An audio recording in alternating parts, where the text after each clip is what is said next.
Welcome to this video.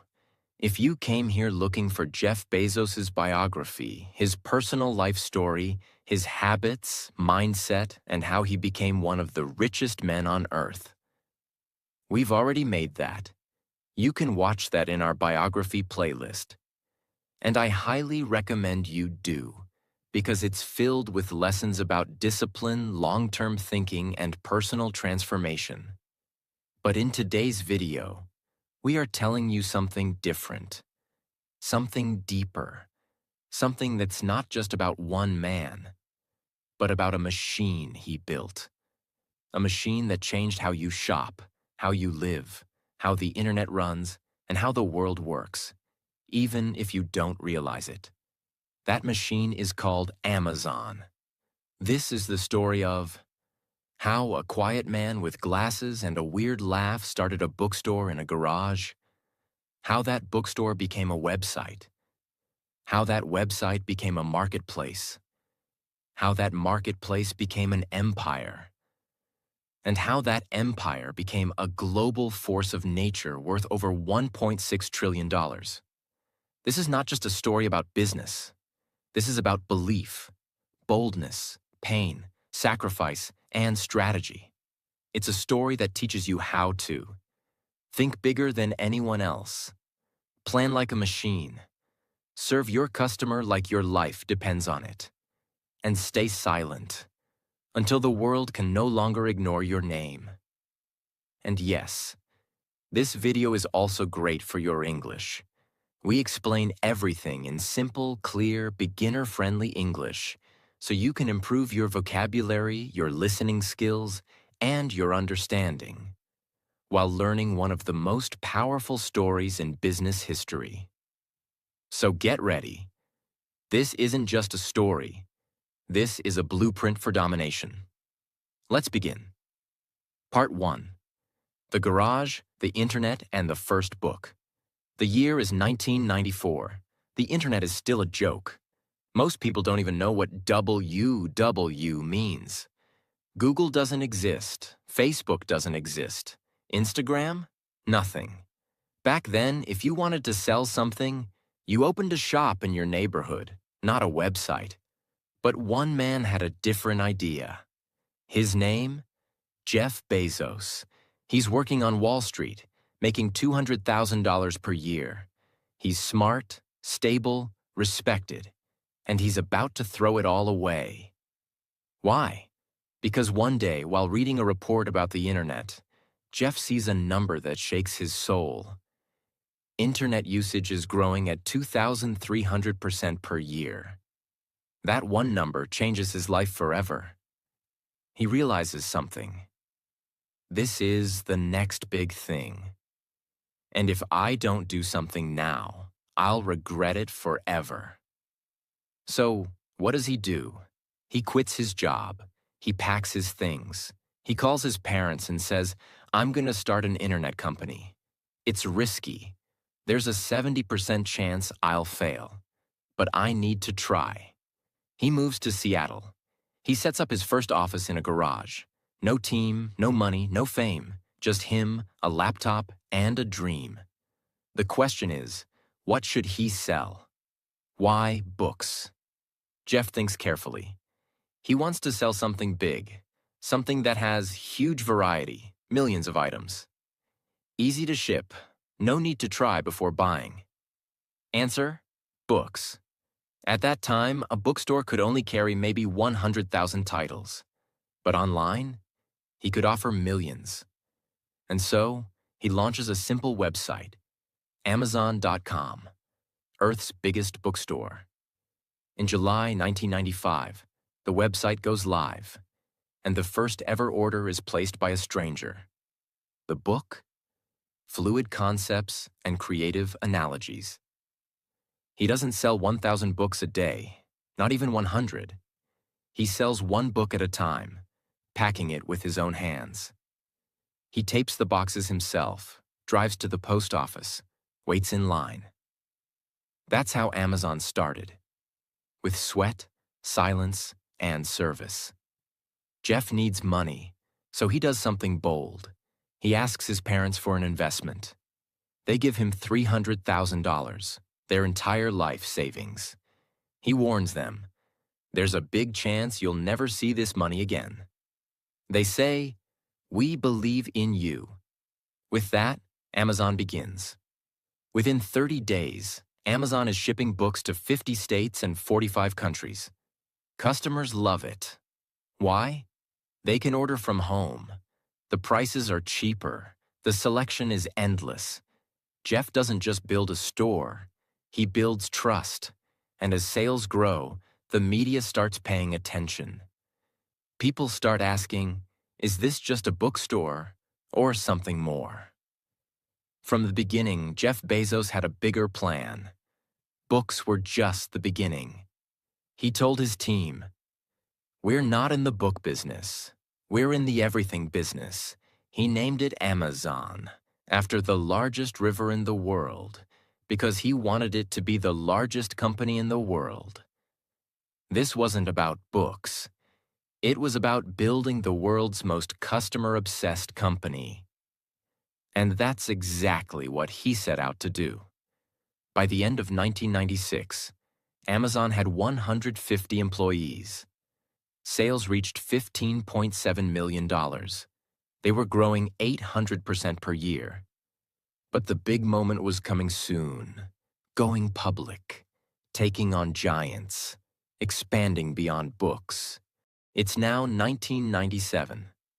Amazon has grown far beyond what anyone expected. The website is gaining massive traffic. People are ordering books like never before. But Jeff Bezos knows something. To build a business that lasts, you need fuel. And in business, fuel is money.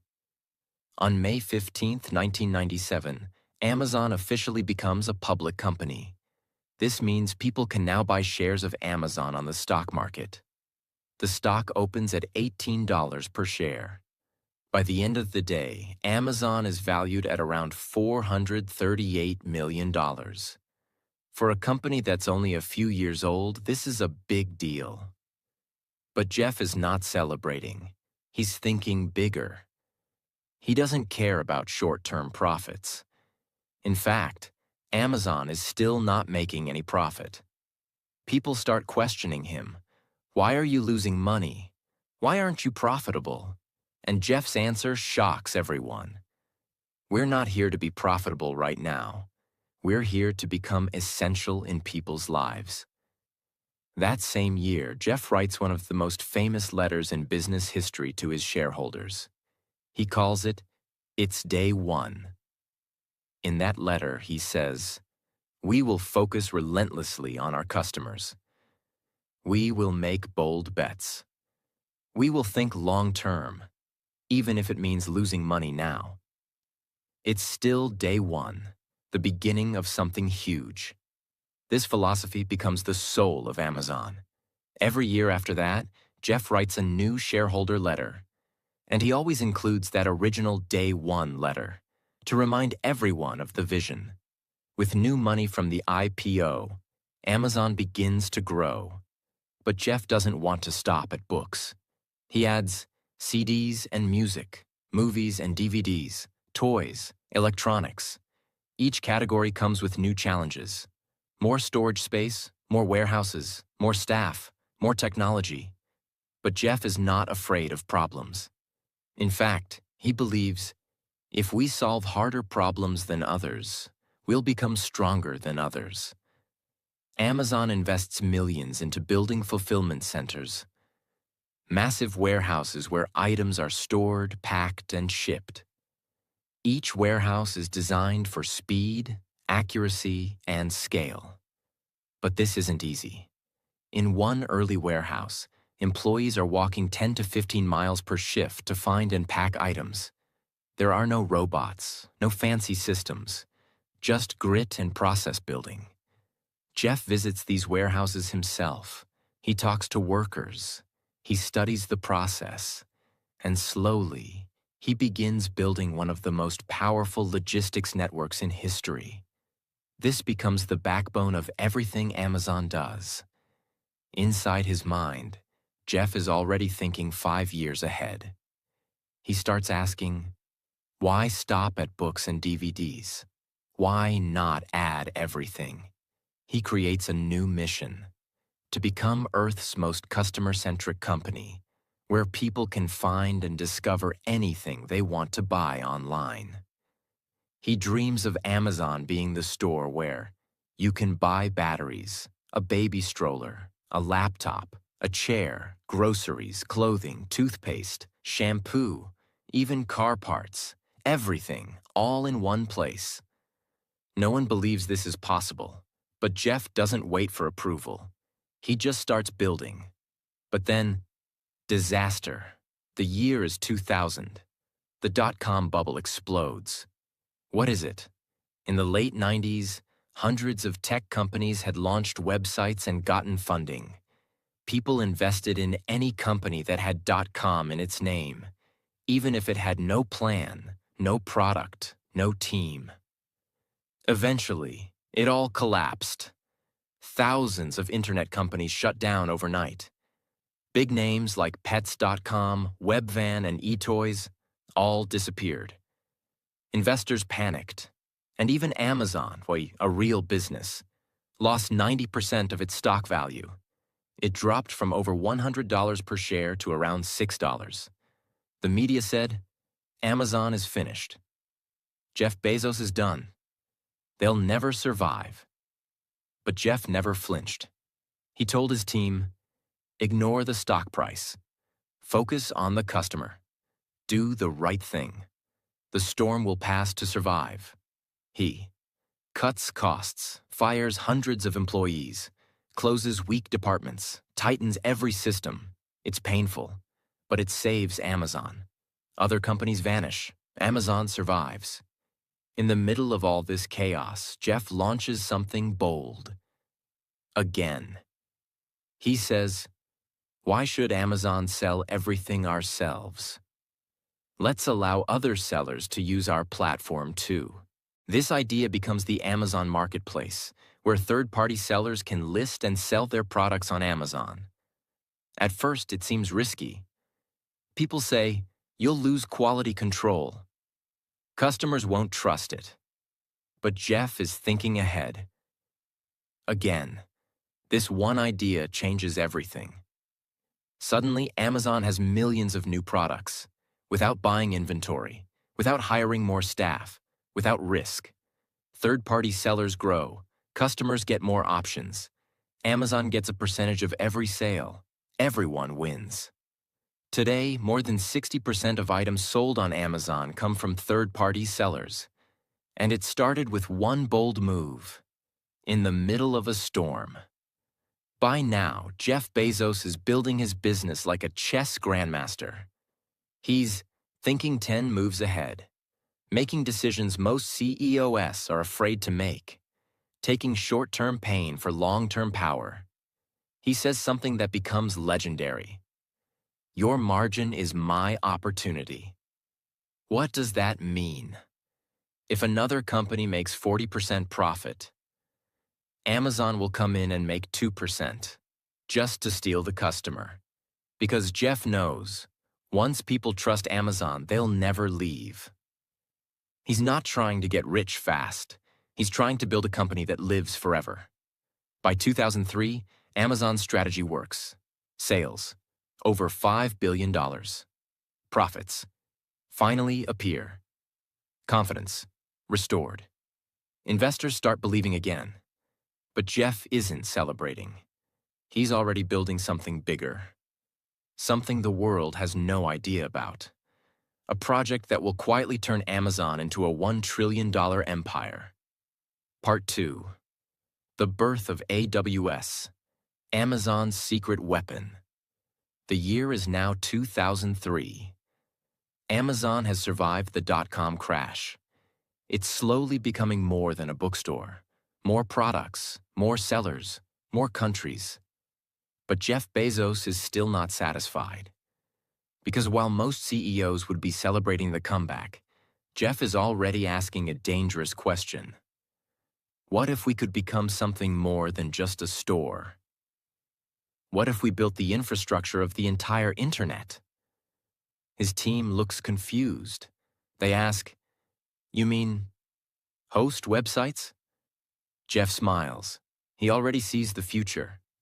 At that time, thousands of tech startups were being born. Everyone wanted to create apps, websites, online tools. But they all had the same nightmare: setting up servers, managing storage, buying expensive equipment, hiring engineers, waiting weeks or months to launch. Even simple projects took thousands of dollars and months of work just to build the back end. So Jeff and a small group at Amazon ask, why don't we build a platform that gives them everything they need? Instantly. That's when the seed of AWS is planted. What is AWS? AWS stands for Amazon Web Services. It's not about shopping. It's about renting out Amazon's computing power to the world. Think of it like this. Instead of buying your own servers, you rent Amazon's servers. As much as you want, whenever you want. You only pay for what you use. It's like electricity for the internet. And just like electricity changed the world 100 years ago, AWS will quietly power the next digital revolution. While the world thinks Amazon is just selling books and DVDs, Jeff quietly forms a team of engineers and visionaries. For 2 years, they work in the background, testing, building, designing. No press, no investors, no hype. Just silent, focused execution. Finally, in 2006, Amazon launches AWS, starting with just 2 services. S3, Simple Storage Service, a place to store data online. EC2, Elastic Compute Cloud, a place to run programs or apps remotely. At first, no one understands it. Why is a shopping website building tech tools? But Jeff knows. One day, this will be bigger than the store. Within a year, thousands of startups start using AWS. Why? Because it saves them time, money, and energy. Instead of buying hardware, they pay Amazon a few dollars per month and launch instantly. AWS becomes the invisible engine behind Dropbox, Netflix, Airbnb, NASA, Facebook, Reddit, even the CIA. Yes, Amazon now powers the government. Every click, every video, every login. Chances are, it touches AWS. While Amazon.com was famous, AWS was profitable. By 2015, AWS was making $7.9 billion in revenue. By 2020, over $45 billion. Today, AWS generates over $80 billion per year. And most people still don't know. And here's the real twist. 70% of Amazon's total profit comes from AWS, not the shopping site. That means the cloud, not the cart, is where the real power lives. Let's pause. Because here's something mind-blowing. Most companies put all their focus on the front. What customers see. Amazon did the opposite.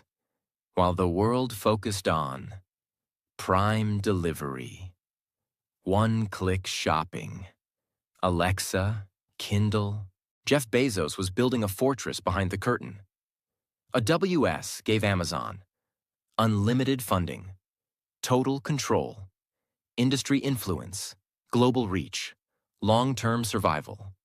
Even if Amazon's retail division failed, AWS alone could keep the empire alive. That's not just smart.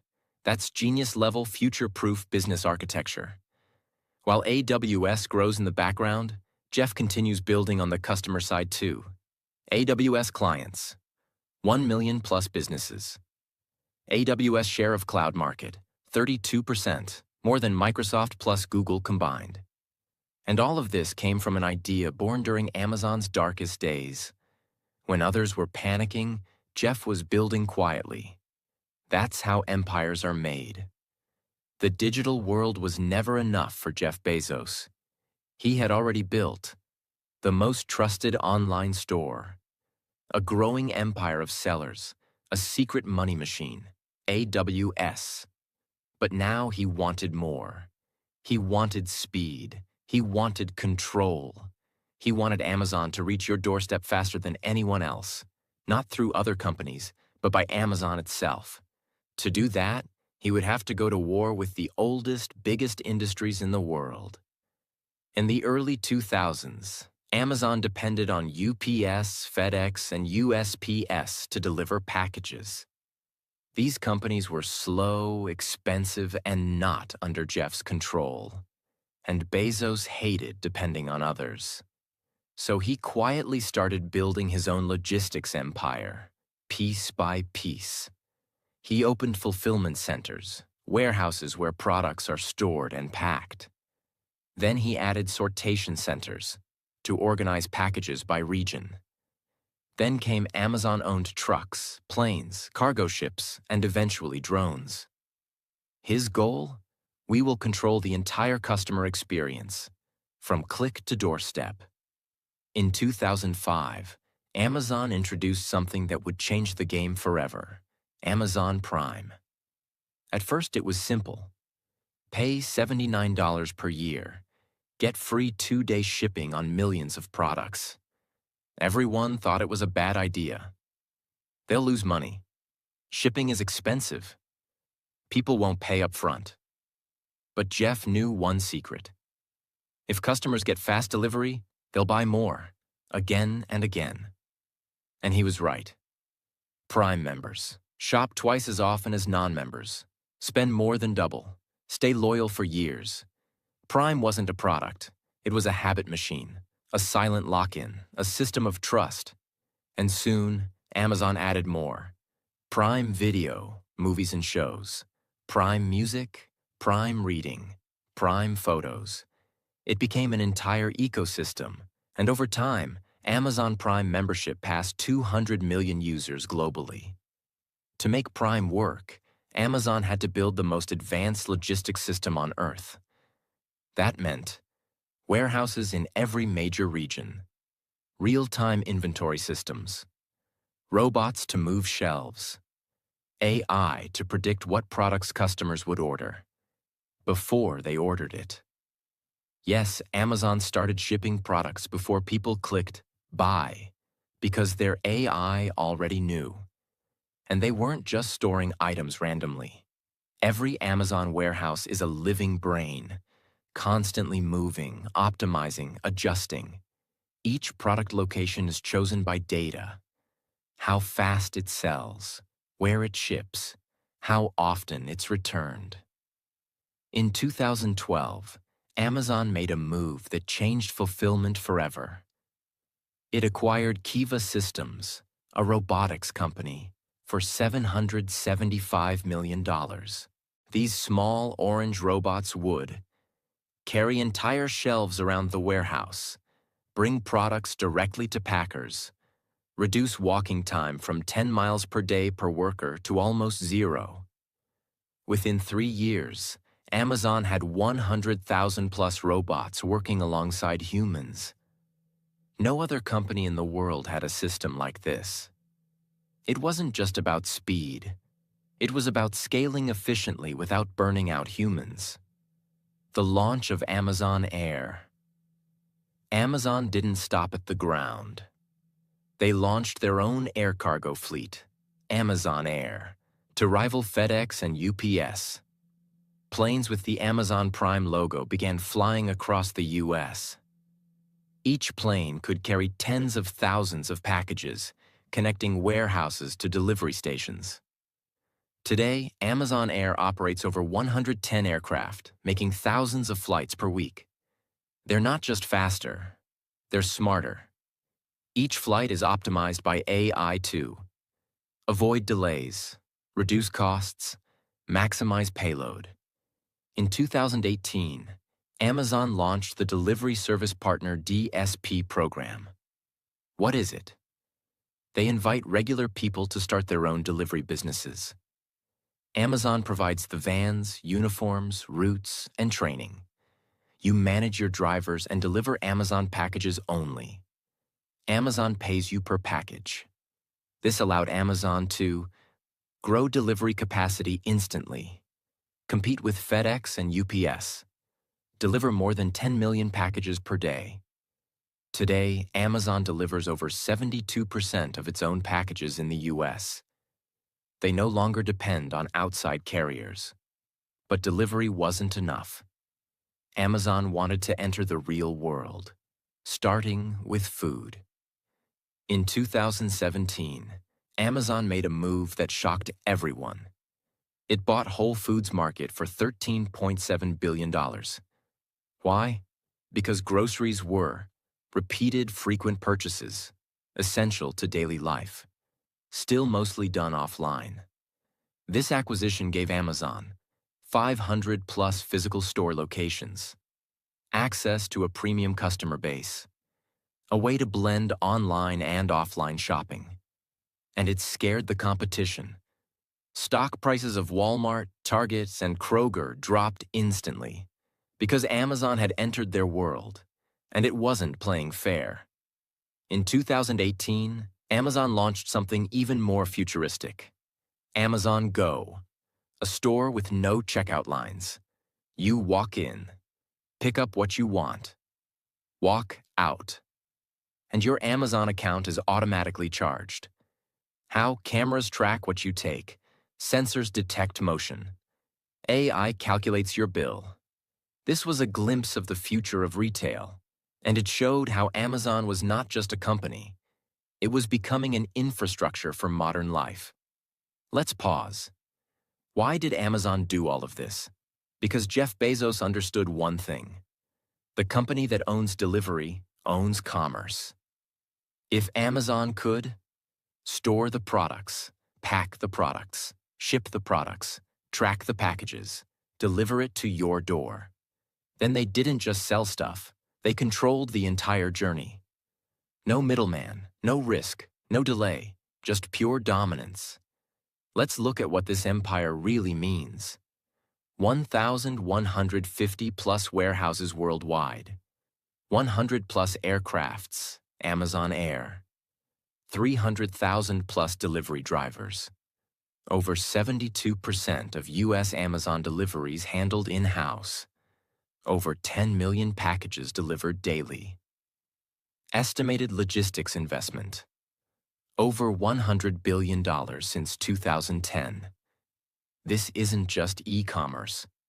This is military-grade operations, optimized for peaceful domination. By now, Amazon is not just a website. It's a physical empire. It owns the product through sellers, the platform, Amazon.com, the storage, warehouses, the infrastructure, AWS, the transport, trucks, planes, the delivery, drivers, drones, the real estate, Whole Foods, Go stores. It doesn't depend on anyone. And now it begins preparing for its next phase, something even bigger than logistics. Conquering the world of shopping, storage, logistics, and delivery, Amazon faced a new challenge. How do you stay in someone's life every single day? Not just when they shop, not just when they want to buy a book, but when they wake up, when they cook dinner, when they go to bed.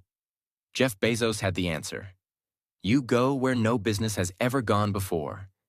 You go inside the home. And that's when Amazon began building a voice. The birth of Alexa. In 2014, Amazon launched something that felt futuristic, almost magical. A small black speaker that could talk back to you. You could say, "Alexa, what's the weather?" "Alexa, play music." "Alexa, turn off the lights." "Alexa, order more toothpaste." It was called the Amazon Echo, and the voice inside it was named Alexa. But this wasn't just a gadget. It was the beginning of a silent revolution. A way for Amazon to become part of your daily habits. Jeff Bezos understood something most companies ignored. The future isn't just about websites or screens. It's about voice, presence, and automation with voice. There's no friction, no typing, no search bar, no apps, just you speaking. And when customers speak, Amazon listens, literally. Every time you say Alexa, you train the system. It learns your accent, your preferences, your tone, your habits. And this data allows Amazon to serve you faster, smarter, deeper. Alexa wasn't just about weather and music. Soon, it began connecting to everything: lights, thermostats, televisions, refrigerators, doorbells, security cameras. Now, with Amazon Ring, you could see who's at your door from anywhere. With Amazon Smart Plug, you could control appliances by voice. With Fire TV, you could say, "Alexa, play Iron Man," and it would start playing instantly. This wasn't science fiction. This was Amazon building an ecosystem where you never had to leave. And you didn't even need a phone. Your voice became the controller. Here's where it gets even more powerful. Alexa wasn't just about smart homes. It was about shopping without friction. You could say, "Alexa, reorder detergent." "Alexa, buy batteries." "Alexa, what's my next delivery?" And because Amazon already had your address, your payment method, your preferences, your purchase history, it could complete the order instantly with no clicks, no typing, no comparison. Amazon had turned shopping into a conversation. That's how powerful this system was. But even that wasn't enough. Amazon wanted to go deeper, beyond voice. It started using AI and machine learning to analyze what you've bought, what you searched but didn't buy, what other people like you bought, what time of year it is, what's trending near you. Then it began making recommendations with scary accuracy. People who bought this also bought, "You might like this. Add this to your next delivery." In fact, Amazon's recommendation engine drives 35% of all sales, over $200 billion per year. It's not guessing. It's reading your mind, and sometimes even acting before you act. Amazon even patented something called anticipatory shipping. This system would predict what products customers would order next, ship them to a nearby warehouse before the order is placed, or even ship them to a nearby delivery hub, so that when you finally do click buy, the package is already halfway there. It sounds insane. But that's how deep Amazon's system thinks. It's not reacting. It's predicting. All of this is powered by a massive AI infrastructure, machine learning models, deep neural networks, user behavior tracking, product tagging, sentiment analysis, purchase prediction, every click, every scroll, every pause on a product image. Amazon's AI is learning from it. And because it has hundreds of millions of customers, the data is endless. That's how it gets smarter every day. Not through innovation alone, but through observation at scale. Alexa is now active in over 100 million households. Amazon has sold 200+ million Echo devices. Over 70% of Amazon app users see AI-powered recommendations. Voice commerce market, led by Alexa, is expected to reach $80 billion by 2025. AI manages real-time pricing of millions of products. AI also powers fraud detection, inventory placement, search ranking, and customer service bots. This is not just a tech company. This is an intelligent, ever-learning organism. Jeff Bezos once said, "Your brand is what people say about you when you're not in the room." So he built a company that would never leave the room. It's in your living room, Echo. In your kitchen, dash buttons, Alexa. In your bedroom, Kindle Fire TV. On your front door, Ring camera. In your phone, Amazon app. In your voice, Alexa commands. And even in your thoughts, recommendations, suggestions. Amazon doesn't wait for you to come to it. It goes where you are. Amazon had already won the battle of speed. It had already dominated shopping. It had already taken over delivery. It had already built the cloud, the system, the home assistant, and the habit loop. But one thing was still missing: entertainment, storytelling, cultural relevance. While people used Amazon to buy what they needed, they spent their free time on platforms like Netflix, YouTube, Disney Plus, HBO. That was dangerous for Amazon because attention is power, and whoever controls the screen controls the mind. So Jeff Bezos made a decision. We need to build a media empire, not tomorrow, but now. In 2011, Amazon quietly launched Amazon Instant Video, a platform where users could stream movies and shows. At first, it wasn't very good. The selection was limited. The interface was clunky. People didn't take it seriously. But just like he had done with AWS, with logistics, with Alexa, Jeff knew: start small, learn, improve, win. And so, Amazon slowly turned it into something massive: Amazon Prime Video. And it came free with a Prime membership. That was the genius move. Netflix charged monthly. Amazon gave it as a bonus for joining Prime. So now, when you paid for fast shipping, you also got free access to Hollywood movies, award-winning series, original documentaries, sports events, global cinema. That gave Amazon two advantages. 1.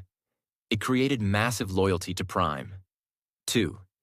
It trapped users inside the Amazon ecosystem longer. Now Amazon didn't just own your wallet, it owned your evenings. But Amazon didn't stop at licensing movies. It wanted to create its own shows that would change culture. So it built Amazon Studios, hired top Hollywood producers, and started writing.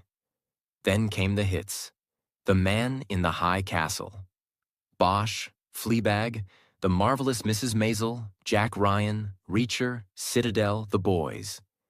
Each show targeted a different audience. Each one had a different emotional flavor. Each one pulled users deeper into the Amazon experience. And then Amazon made one of the boldest moves in streaming history. In 2017, Amazon paid $250 million just to buy the rights to make a Lord of the Rings show. That didn't include actors. That didn't include production. Just the license to make it. Then they spent another $500 million producing Season 1 of The Rings of Power.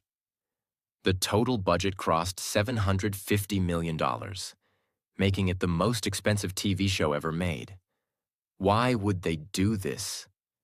Because Jeff Bezos personally said, "We want our own Game of Thrones. We're not playing small. We're here to lead that one show told the world." Amazon is no longer just a retailer. It's a media giant. To grow faster, Amazon started streaming. Tennis tournaments, Premier League football, Thursday night NFL games in the US Cricket Series, in India. Live sports were a goldmine because they pull massive live viewership. They attract new users. They give Amazon cultural power. Now people don't just shop on Amazon. They watch their favorite teams there too. That's a level of emotional connection no e-commerce brand had ever achieved before. As Prime Video grew, Amazon began aggressively expanding into India, Brazil, Germany, Japan, United Kingdom, Mexico, Australia. They offered region-specific shows and movies, hired local directors, and even launched Prime Originals in Hindi, Tamil, Spanish, and German. In India, Amazon invested over $1 billion just in content and partnerships. They bought rights for Bollywood blockbusters, regional Indian films, cricket and sports commentary. Why? Because Amazon knew that entertainment is the key to entry. People may hesitate to buy online. but they will watch a great show without thinking twice. Once inside, Amazon shows them the rest of the ecosystem. Shopping, Alexa, Prime, Kindle, grocery. It's not just a business strategy, it's a psychological funnel. Let's break this down simply. When you shop, Amazon gets your money. When you watch, Amazon gets your time. When you watch and shop on the same platform, Amazon gets your mind. Attention is the most expensive currency in the world. Amazon knew that if you're watching their content, you're spending more time on their app, seeing their ads, clicking their products, getting emotionally connected to their stories. It's no longer about discounts.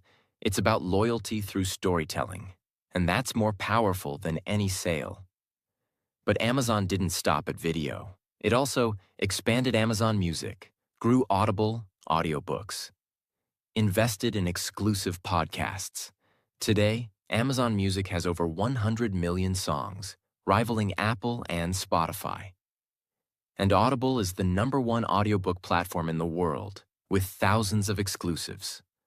All of this is designed to keep users inside the Amazon app, control the audio experience, own more minutes of your day.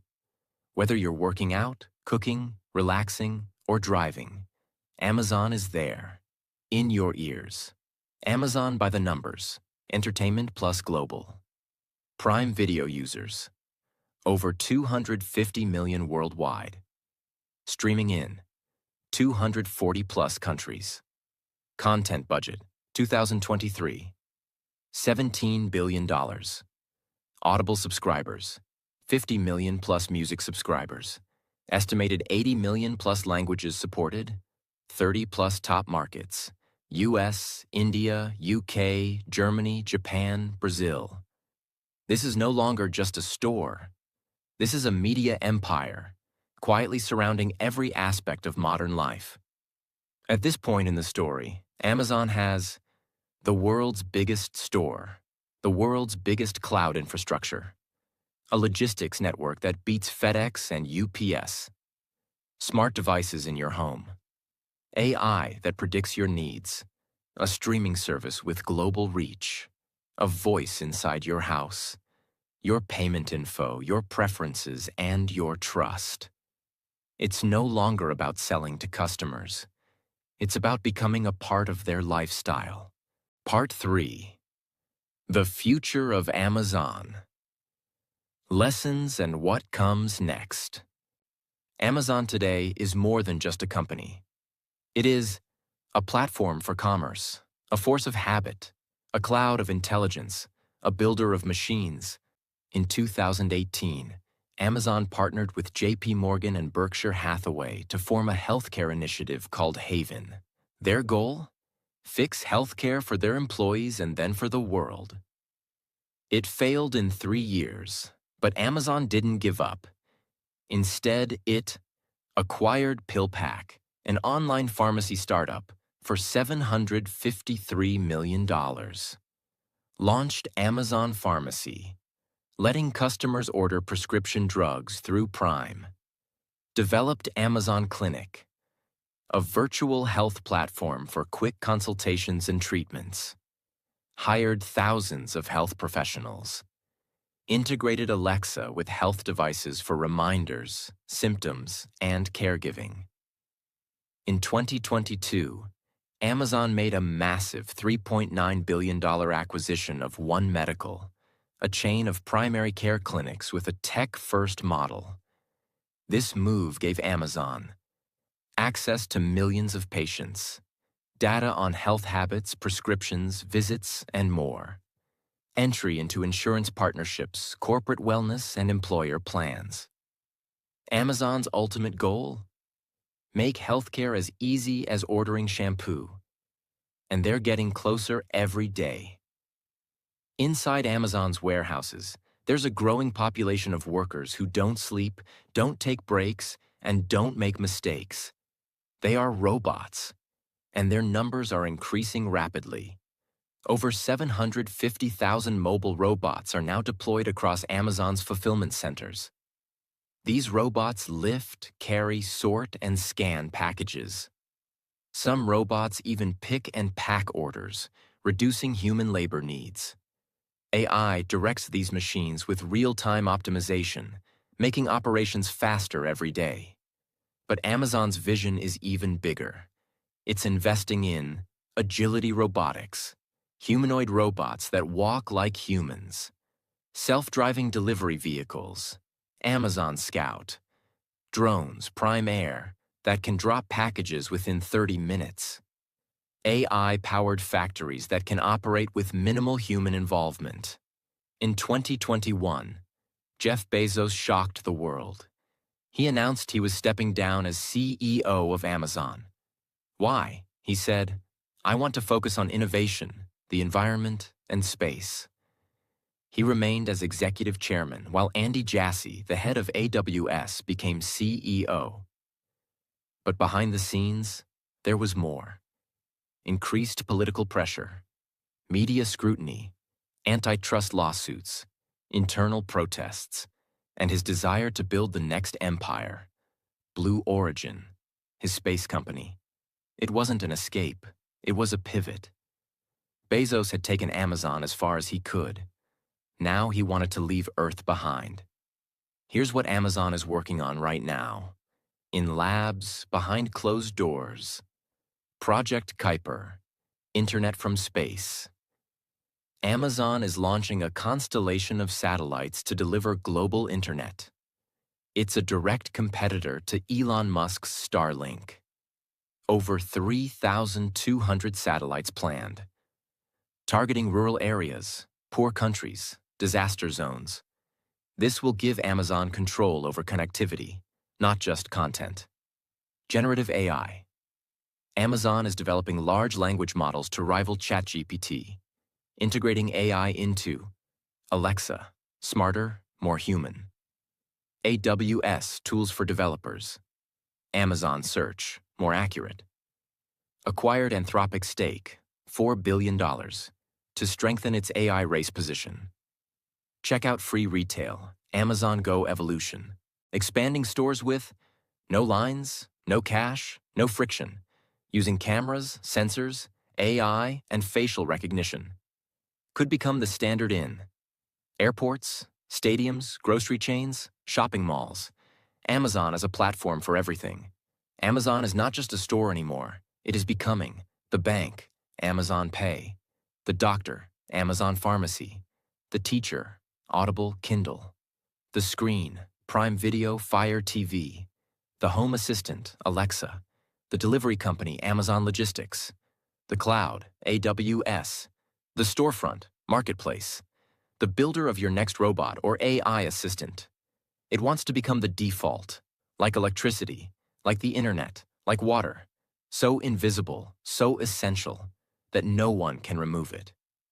Amazon, by the final numbers, revenue, over $575 billion per year. AWS profit contribution, over 70% employees, over 1.5 million globally. Market cap, over $1.6 trillion. Warehouses, 1,150 plus Prime members, 250 million plus Alexa devices sold, 200 million plus streaming subscribers, 250 million plus robots deployed, 750,000 plus delivery vehicles, over 100,000. Countries served, 190 plus. This is not just a company anymore. This is a civilization engine. 10 life-changing lessons from the story of Amazon. 1. Start small, but think huge. Jeff Bezos started by selling books. He wasn't trying to become rich overnight. He was building trust, systems, and scale, slowly. But in his mind, he always saw the everything store. Lesson. Begin with what you have, but never think small about your future. 2. Don't chase profit, chase the customer. While other companies focused on money, Amazon focused on one thing: How can we make the customer's life easier? That single obsession made them unstoppable. Lesson: serve so well that people can't leave you, even if your price isn't the lowest. 3. Be willing to lose, to win bigger. Amazon didn't make profit for years. It faced criticism, stock crashes, media attacks. But Jeff didn't panic. He knew, if we win trust first, the money will come later. Lesson: sacrifice comfort now to build power later. 4. Control the whole system. Amazon didn't just sell products, it built its own website, delivery network, cloud system, payment tools, even its own planes. Lesson: the more pieces of the system you control, the fewer people can stop you. 5. Reinvent yourself before the world forces you to. Every time Amazon got comfortable, it changed. From books to everything. From store to platform. From digital to physical. From shipping to streaming. From retail to robotics. Lesson: if you're not evolving, you're already dying. Reinvent before it's too late. 6. Invest in invisible power. The public saw Amazon's website, but the real power came from AWS, logistics, data, and AI, all hidden from the spotlight. Lesson: true power often grows in silence. Build what the world doesn't see yet. 7. Use data, not drama. While others made emotional decisions, Amazon relied on data, testing, metrics, patterns, and feedback loops. Lesson: don't guess, don't gamble. Build your strategy on truth, not noise. 8. Own the experience. Amazon controlled every inch of the customer experience. What you see, how it's delivered, what gets recommended, how fast it arrives, what price you pay. Lesson: don't just sell a product. Create an entire world around it. 9. Obsess over what's not working. Jeff once said, complaints are gifts. They show you where to improve. Amazon constantly uses negative reviews, failed products, and customer anger as fuel for innovation. Lesson: don't ignore the pain. Study it. Fix it. Learn from it faster than your competition. 10. The goal is not just to sell, but to stay. Amazon didn't want to be just a shop. It wanted to be part of your life. Every hour, every room, every screen. And it succeeded. Lesson: build something so valuable that people don't just visit, they stay. You've now seen the full story of Amazon, from nothing to everything. This wasn't luck. It wasn't magic. It wasn't hype. It was relentless vision, customer obsession, and building brick by brick, without excuses, shortcuts, or noise. The truth is, Amazon didn't disrupt the world. It outworked, outthought, and outlasted it. And now the question is no longer, how did they do it? It's, what will you do now? Because you don't have to become Jeff Bezos. You don't have to build Amazon. But you can learn this. Start. Obsess. Improve, adapt, and never stop. That's how legends are built. So if this story inspired you, don't just feel it. Build something from it. And if you watch till here, you're not just a viewer, you're a builder. And the world is waiting for your version of Amazon. If you enjoyed this story and want more powerful videos like this, make sure to subscribe, like, and share. Your support helps us bring you the best stories to learn English and change your life.